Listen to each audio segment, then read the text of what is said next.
Podcast. I'm Carrie here with Stu. Say hey, Stu. Hey. All right, we are back this week. We are going to Texas. Sorry for the delay. We had quite the week, let me tell you. Quite the week. The baby, we call the baby. She's 1, almost 2. She got sick on Friday night, I guess. I thought it was Saturday, but no, it was Friday night. She stopped sleeping and was awake from 2 to 5 a.m. every single night. Yes. Slept sporadically before that and was all the way until like 5 a.m. She would just become completely exhausted where she could go to sleep. Because she has they don't have like the flu or anything. She has a cough. And deep so, chest cough. Yes. And it's just like tragic to her that she has to cough. Suffer such things. Yes. It's the worst thing that's ever happened to her. And in her defense, it probably is the worst thing that's ever happened to her. So this went on for roughly 4 nights in a row of this pattern. We would eventually have to, around 2:30 a.m., she was just so hysterical you couldn't like get her calmed down. She would watch Paw Patrol movie. All night so long. We could, from 2 to 5, so we could sleep, get some sleep. And it was broken sleep. And then I was sick. I didn't have it as bad as her. The 3-year-old was sick, but he was fine. Like, he just had the cough during the day and everything.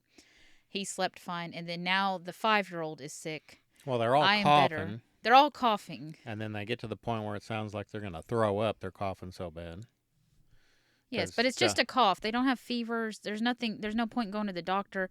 It's just one of those you just got to suffer through until it clears out. So hopefully we're returning. We did get the last 2 nights we have had sleep. Solid sleep. So she's catching up on her sleep. She's sleeping very well. We all got sleep the last 2 nights. I've had high stress at work, though, that continues on today, but we're making it through. But we're off. I'm off next week. We're going to the glamping, Stu. Yes, where we may or may not be murdered. Where we may, if you heard the story, we updated on Patreon. We are going, the last time I was complaining about it, but we weren't going, but now we're going. If we get murdered, you guys have the story. If we just disappear, that's our last known location. You have the story that they're mad at us and they just invited us back to take us out. So, anyways, that's next week. But I think, anyways, that's why it's late this week. I thought I was going to be able to pull it together last night to record, but I had such a headache from work and I was so tired, I gave up. So. Yes. Anyways, but here we are. We thank the patrons.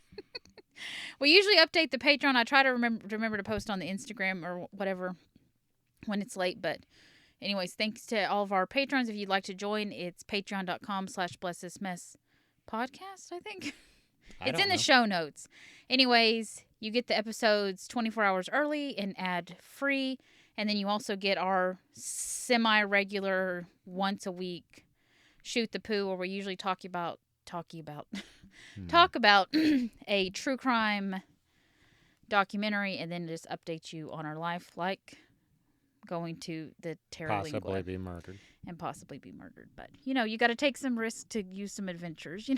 So. You got to get that credit, that non-refundable credit back. Non-refundable. They ain't going to let me use it any more after this. So, all right. So, Instagram, Facebook, TikTok, I do true crime documentary recommendations. I was sharing what we were having for dinner tonight, but as work stress increased, those dropped off. So maybe again I'll do it. I don't know. Well, I'm hoping things will get back to normal here after next week, like after we go. Yeah, and then in about a month or so from that, then things will be not normal. Yes. So, anyways, I think that's it. Oh, rate, review, subscribe, 5 stars only, and I think that is it. So let's go ahead and give the people what they want to. I'm married.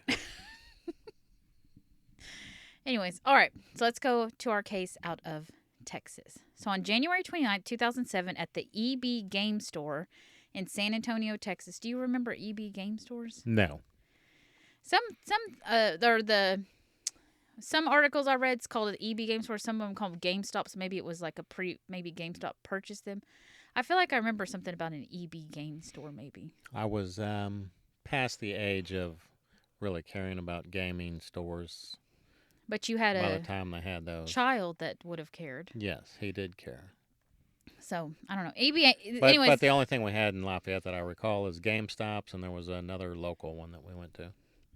Anyway, so it's the EB Game Store in San Antonio, Texas. It is a chain, so there's multiple around the city. Customers were unable to access the store. It appeared that it had never been opened. Now, as word got around to other employees at nearby stores, a manager from another store decided to go over and check and just see what was going on, why the store wasn't ever opened for the day.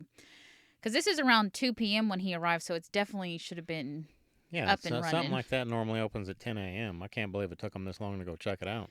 Yeah, so anyway, so he arrives around 2 p.m. and finds the store is locked. As he's looking through the window, he notices that the assistant manager named Brandon was standing in the store.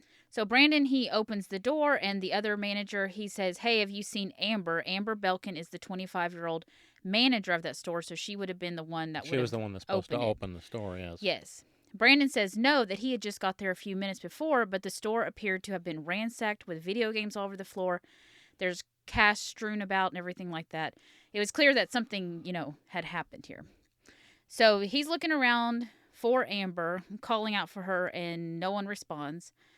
And so he makes his way to, since he saw the cash, he's like, okay, they probably got into the safe. So he heads back to the back office, and he's horrified to discover Amber's body lying on the ground, lifeless.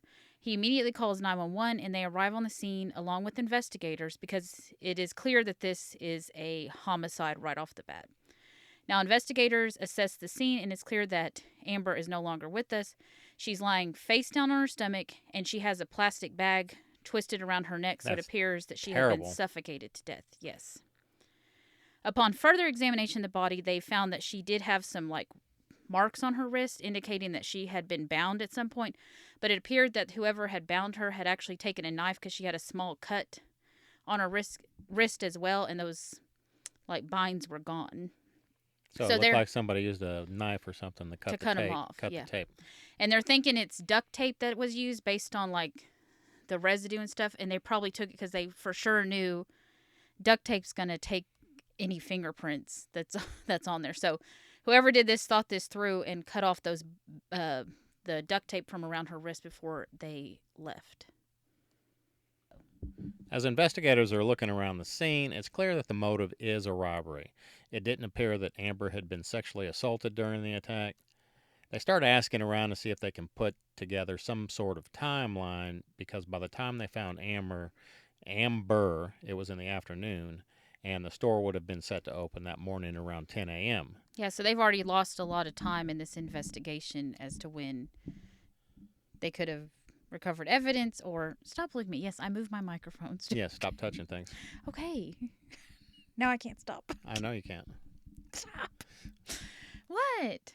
It happens, Stu, okay? You're this is a DIY situation. You're distracting me. Yes, I can't even imagine what it sounds like coming through the speakers.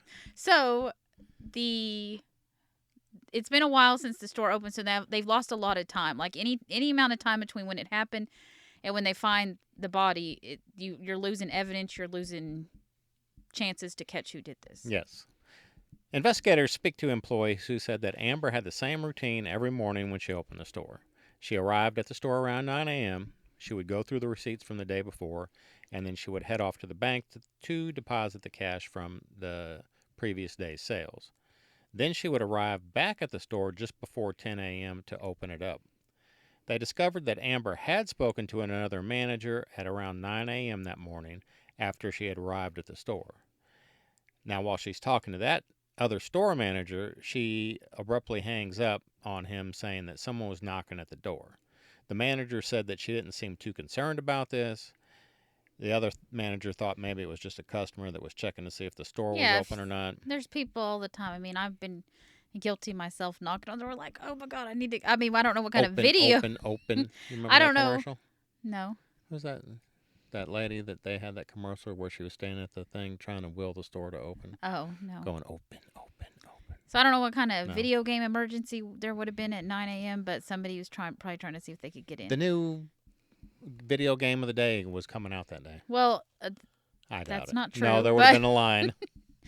But when I used to work at the pizza restaurant, we would get so mad because if you opened and the idiot from the night before forgot to turn off the open sign, and you have people knocking on the door, and then they're like, the open sign's on though, and I'm like, seriously.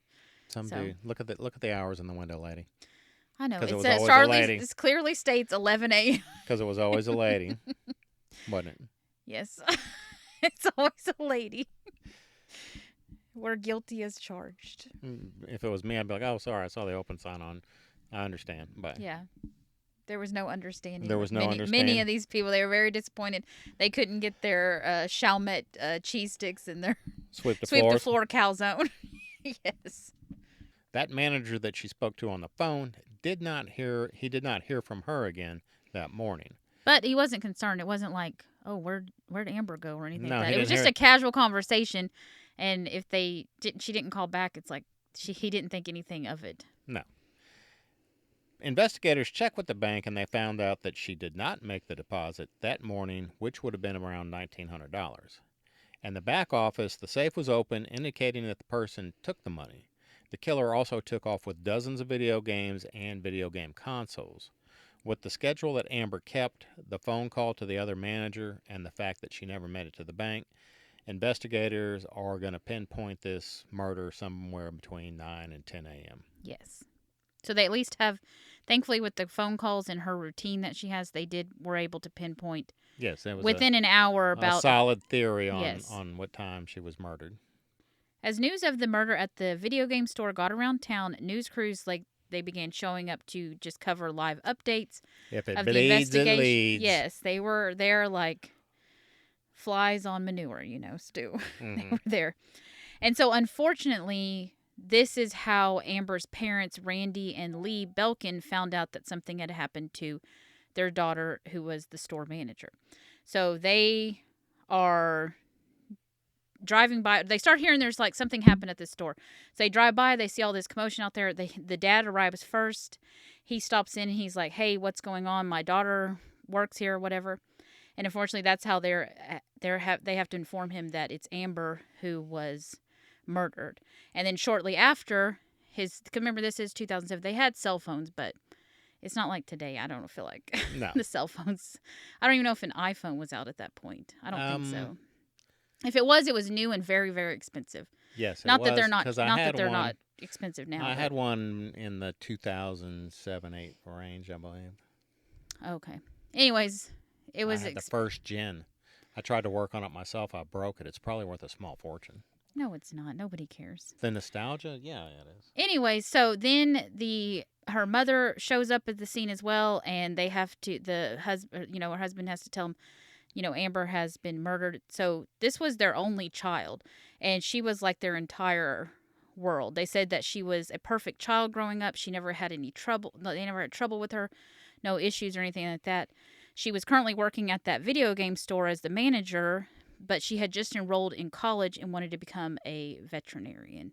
So this was really devastating for them.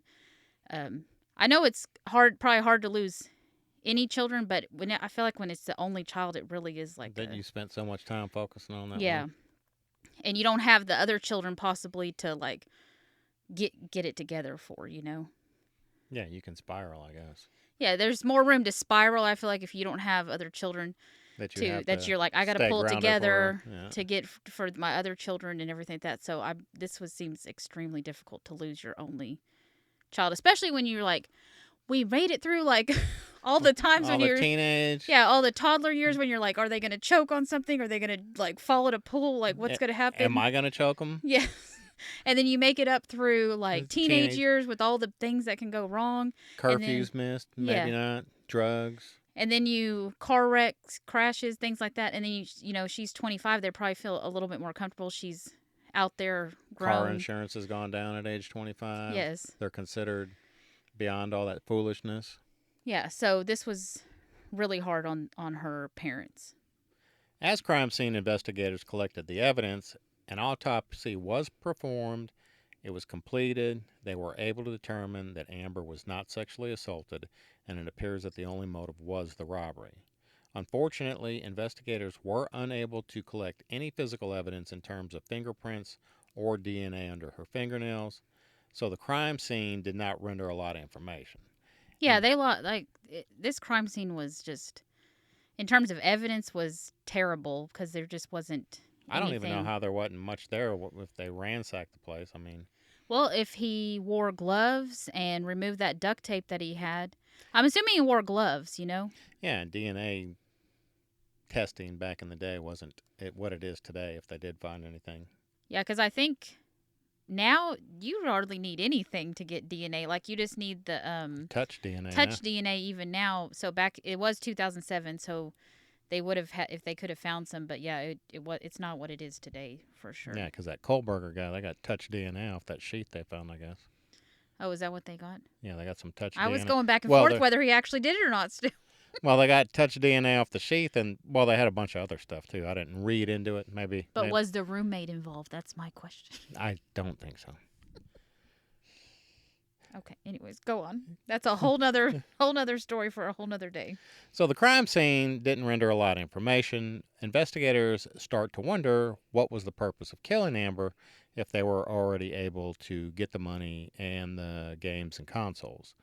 They don't believe that Amber would have fought the assailant to try to save the store's money or its merchandise. No, I wouldn't fight somebody over $1,900 and some $300-$400 game consoles either. She's not don't care. She's not like doesn't own the store. Like, she doesn't care. She's just there as the manager. She'd just be like, here's the money, here's the games. Please don't hurt me. Yes, insurance will take care of it. I'll just tell the owner.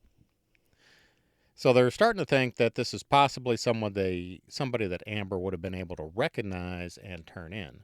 Therefore, it might have been somebody else who worked at the store.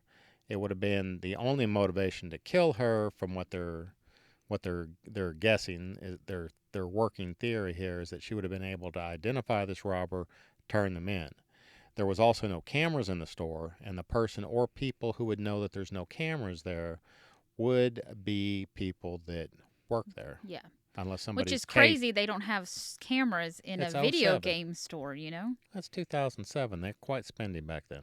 I know that, but a video game store is like rampant for theft, because that's like usually it's like young people who can't afford the video games. Well, they usually got the really locks, or they don't put the games inside the boxes. You got to bring the box up to the counter, then they put the game in the box. Well, still, they should have had security there. We're gonna learn they had security at every other store, except for this one. Oh, spoiler alert! We will learn that later on, folks. It will be important. Because of the person or persons that knew this? Yes. Yes, Stu. So investigators, they focus on the person that was at the scene at the time, which was that assistant manager named Brandon. Now, they interviewed him at length and tried to nail down a timeline as to like when he showed up and how long he'd been there before the other manager showed up, which at the time he had told the other manager, I just got here like a few minutes ago. But there was quite a few, like, it was just strange. There was inconsistencies about his story, and like, why would he, if the store is supposed to be open, why would you, so the door's locked. I don't know if he went through the back door or whatever, but if the door's locked, why would you relock it? Or maybe he went through maybe that's what they're missing. There was a back door that he could have come through to enter. And because they're saying, did he enter through the front door? But I don't think they could get a solid answer from him. He was I don't know. If I was unlocked the door and I went in, I'm like, I don't need people following me in here. I'm not going to open this door. I would lock the door behind me, too. No, he got there when the store was supposed to be open. But he had to unlock the door to get in, though, right? Yes, but why would you turn around and relock the door unless he came in through the back door? But that was the problem. They couldn't get any type of solid information from him. I'm saying, me personally, if I came and I unlocked the front door, I would lock it behind me because I don't want people coming in because I don't know what's going on in the store. Okay, well, maybe Brandon was... And I don't want to run the cash register because... Anyway, so... also, he saw Amber's car out there, but apparently hadn't looked for her back in the office or anything like that. Like, the one manager that came in, he was like, clearly something's wrong, and immediately goes and looks for where the cash would have been and looks for Amber. Like, this guy just didn't do that at all. Just standing there with his thumb in his ass? Yeah, he never investigated anything. I mean, the store was clearly ransacked and stuff, so unless he really did just get there. But again, they don't have video cameras. They can't say how long he'd been there, but it was just he was just strange how he acted. So with the focus now on Brandon, they need to see if there was any motive for him to harm Amber.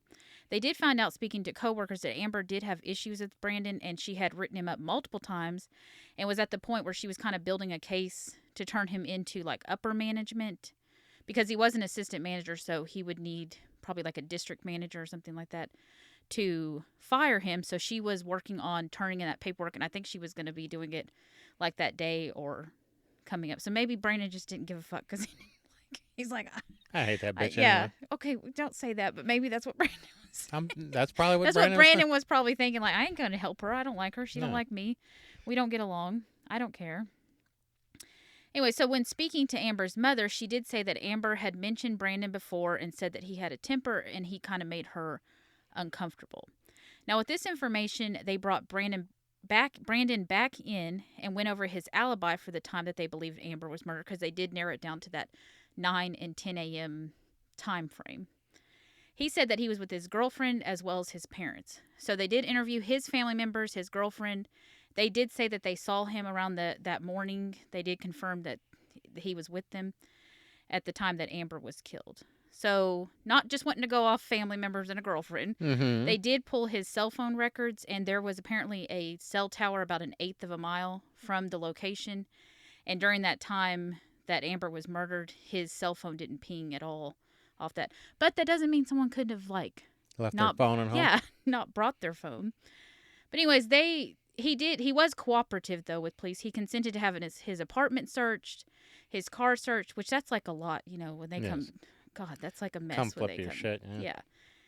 Anyway, so despite all of this, they really honed in on, and they really thought this was their guy. And then it turned out there just wasn't any evidence at the crime scene. His alibi had been confirmed. He was very, cooperative. They couldn't find any evidence in his car or in his, because he would have had money or games or something, he wouldn't have been able to get rid of them that fast. Where do you stash them all? Unless he had a drop site to hide them all, but... Yeah, so anyways, besides seeming like odd and a little bit suspicious, they really didn't have anything to go on, so they had to move on to try to find other suspects. Follow some other leads, try and dig some up. But they did spend a lot of time on Brandon, and it is one of the regrets of the investigation, they said, was they really tried to they did the thing where they make the facts try to match their theory rather than the theory find the facts. Or the theory, the facts, they were trying to find facts to match their theory instead of letting the facts tell them what the theory was. Yes.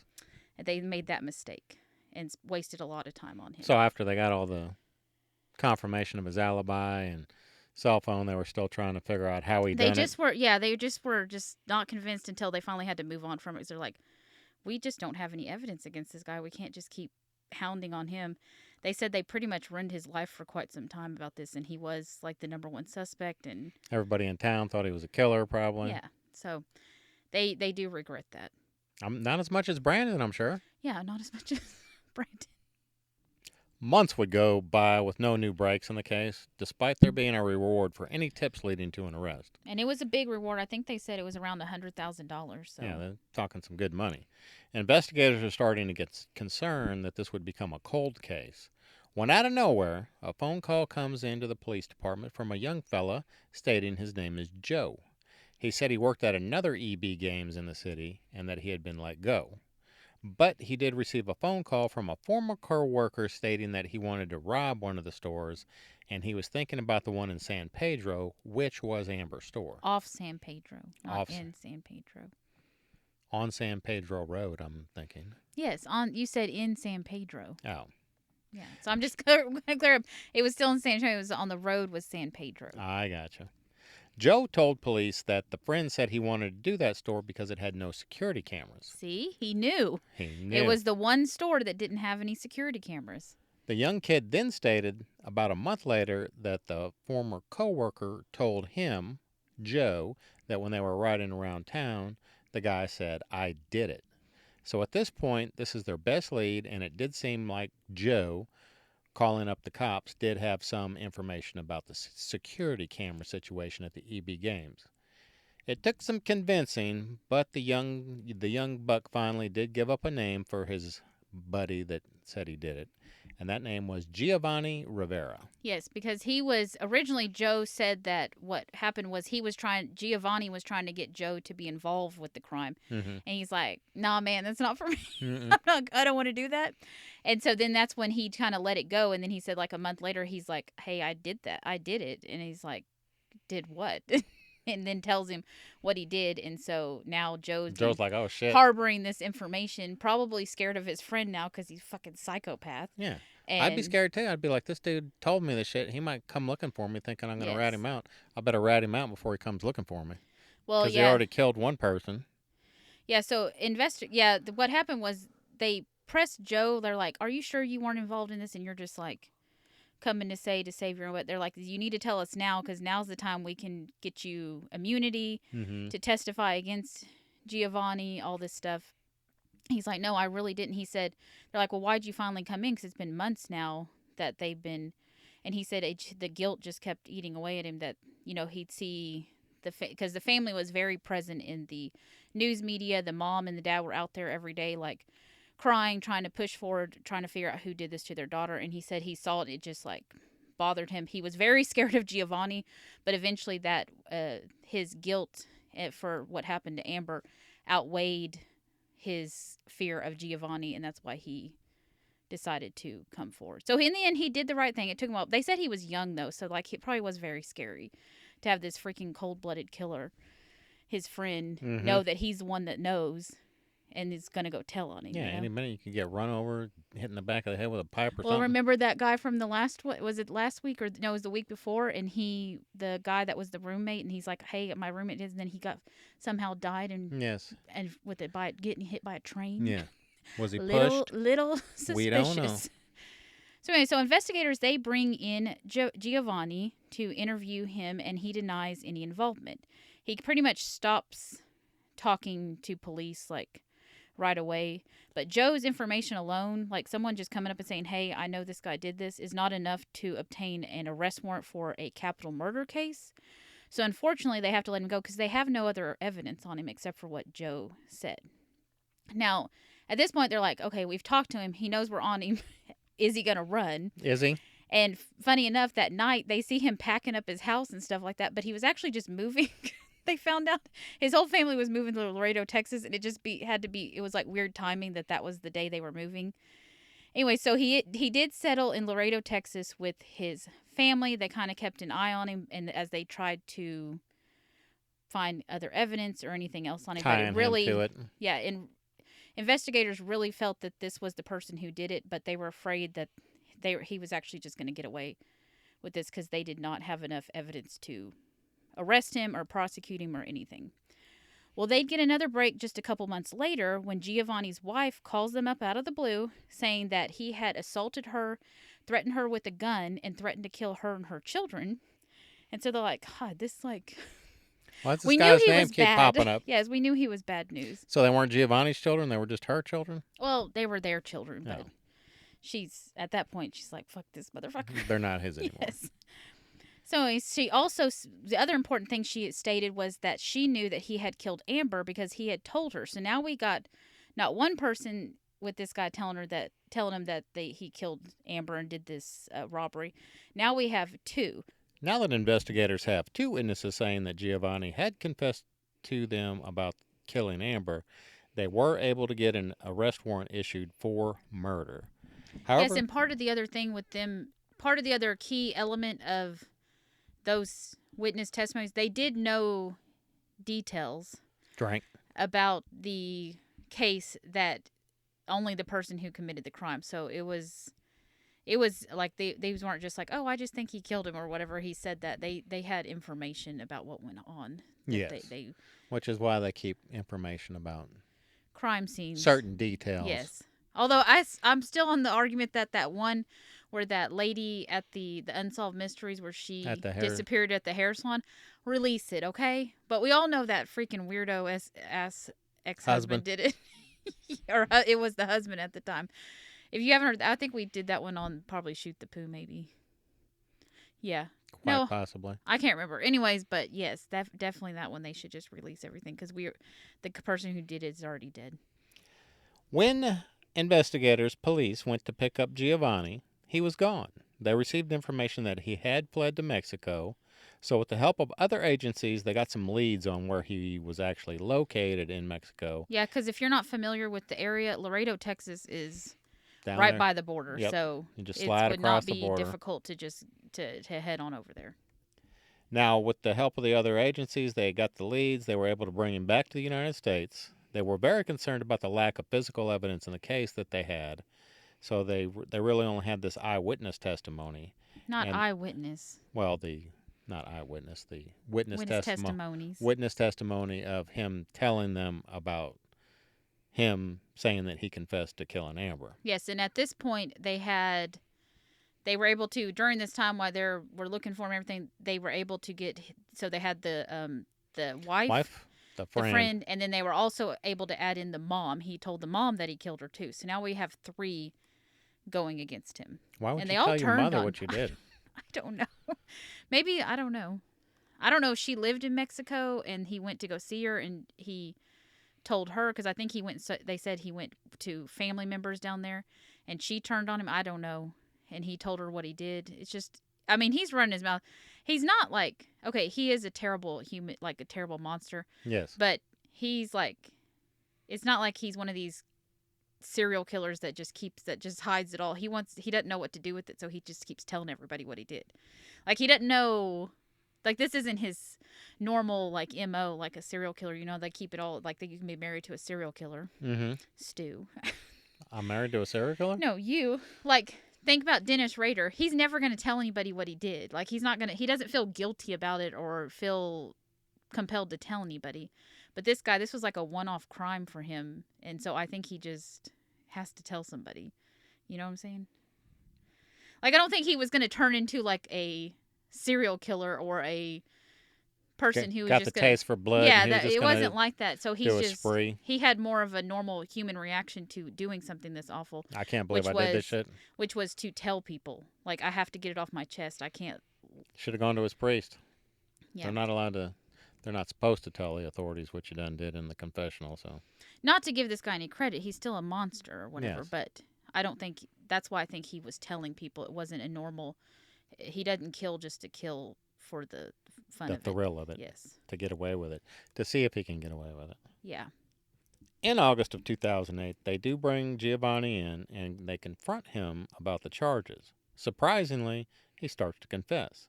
He tells investigators that he did not know Amber was going to be there and that Amber actually knew him, knew his name, and she would recognize him immediately because he was an employee at another store. Yeah, so whenever he went in, she's like, Giovanni, what are you doing here? Mm-hmm. And that's when he's like, oh shit, I'm about to rob somebody who recognized me and now I've got a new problem. Yes.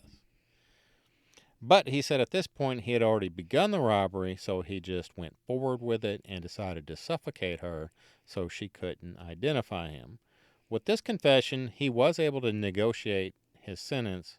He agreed not to appeal his case, and he received a life sentence with the possibility of parole after 30 years. Yes, so we're looking at 2038, Yeah. which the family has vowed to as long as they're like, this was a young person though, so he could get out. Yes. And everything. So they vowed as long as they're What's he around. got, another 12 years? Yeah.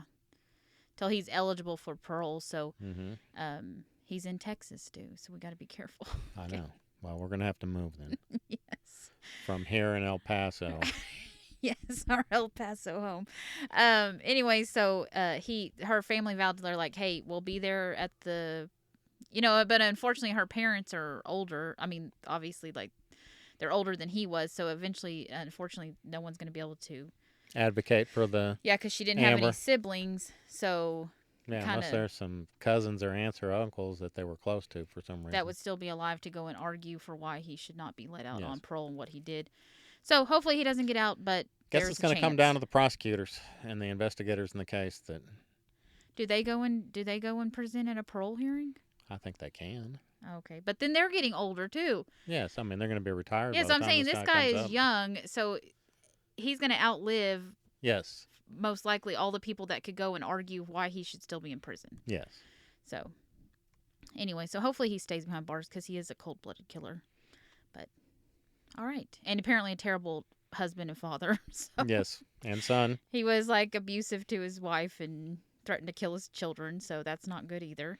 Just a terrible human being, but And a son. I mean, his mom was ready to turn him in, so. I know she's like, fuck this guy. Just I would turn and to Kenny if they told me that they such a murdered good somebody. name too. Such a good name. I like that name. Gone kind to of waste. A cool name. Anyways, all right, Stu, do you have a y'all need Jesus for Of us? course I do. I even did a deep dive on this. Oh God. Well, I mean, I looked some stuff up because the person that wrote the story, I think they should have, what do you want to say, given me the details I needed. Drink. Because they left some out. Okay, Carrie, you ready? For Florida, not Florida. Okay. Woman offered sex. She offered to provide sex in exchange for $25 and chicken McNuggets from McDonald's. Oh, not Cops even say. Chick-fil-A nuggets? Come on. That's Florida. Bradenton Herald. Florida. That's Florida. If it was Chick-fil-A, I'd be like, maybe that's a Texas thing or something. But McDonald's nuggets, yeah, that's a Florida situation. From the Bradenton Herald, by Jessica De Leon, May 1, 2017. This is an old story, Kara.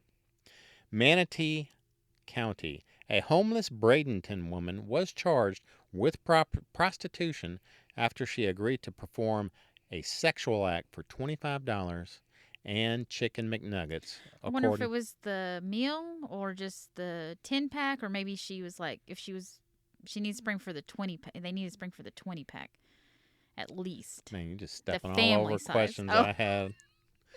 Because I scoured. I'm going to know the count. I need to know the count. We can't be a 4-pack value menu. I went through 4 or 5 stories on this to find out if there was any information on what size chicken McNugget. What were the sauces she wanted on the side? I'd like to know. I just want to know how many pieces it was. If it was sweet and sour, I may be on board. A 20-piece sweet and sour, maybe, yes. And then she made him go to Popeyes and get the Mardi Gras mustard dip for her chicken McNugget. Yes. Then maybe we're talking. Or the churches to get the creamy jalapeno dipping sauce. If she had done $25 and the Popeyes blackened tenders, those things are worth. There was no blackened tenders was there in 2017? I don't know. But in today's time, that's like, does everybody know how expensive it is to get the blackened tenders from Popeyes? It's like, to get like a 6-piece meal of that or whatever, it's like $14. So for $25 and that meal, you would service? No, I want the bigger pack. I want the 8-pack because it's like $19. So you would serve somebody for $25 and a 8-pack of blackened chicken tenders from Possibly. Popeyes. That's now with we're looking Mardi at Gras sauce. $45 with the extra Mardi Gras sauce. Yeah, $45 at that point. Looking at. Yeah. No, I wouldn't do that. The completion? Ew, just go on with it. Oh my God, I'm a mother. What is wrong with you? Alex Dorino, 22, was arrested at 10:15 p.m. Tuesday and charged with prostitution and possession of drug paraphernalia. Oh, 10:15. She was probably drunk. Yeah.